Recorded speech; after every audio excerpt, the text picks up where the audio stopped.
தீத்து 2ஆம் அதிகாரம் 13ஆம் வசனம். யாராவது ஒரு வாசிங்க பார்க்கலாம்.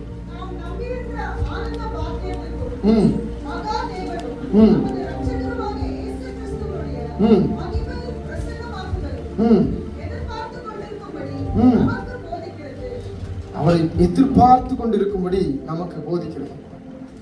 ஆர்மியில சோல்ஜர்ஸ் எல்லாம் பூட்ஸ் போட்டு தான் படுத்து தூங்குவாங்க. போர் நடந்துச்சுல, பூட்ஸ் போட்டு தான் தூங்குவாங்க. ஏன் தெரியுமா? The soldiers who sleep with the boots on because they must be ready for the sudden roll. அன்பார்ந்த பிள்ளைகளே, ஆயத்தமாய் காணப்படும்படியாக தேவன் விரும்புகிறார்.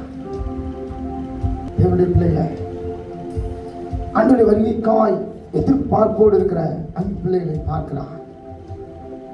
ஒரு புத்தியுள்ள கன்னிகை ஆண்டவருடைய வருகைக்காய் எதிர்பார்ப்போடு காணப்பட்டார்.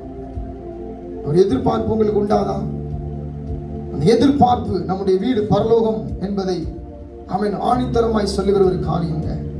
அவர் வருகையை எதிர்பார்க்கும் மனவாட்டி அவர் வருகை மிக பெரும் மகிழ்ச்சி என்பதை அறிந்திருக்கிறார். அவர் வருகையை எதிர்பாராத மற்றவர்களுக்கோ அந்த வருகை மிக பெரும் அதிர்ச்சி என்பதை அறிந்திருக்கிறார்கள். பயத்தோடு காத்திருக்கும் காத்திருப்பு அது காத்திருப்பல்ல, நம்பிக்கையோடு ஆவியினால நிரப்பப்பட்டிருக்கிற அந்த காத்திருப்பே அது தேவனுடைய அன்பின் வெளிப்பாடு.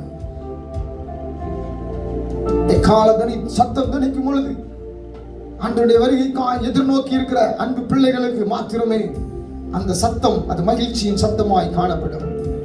அவர் வருகையை எதிர்பார்க்கும் மனவாட்டியே எல்லா கண்களும் மூடி இருக்கிறது வேளையில் ஆயத்தமாய் காணப்பட எனக்கு கிருபை தாங்கன்னு சொல்லி எல்லாரும்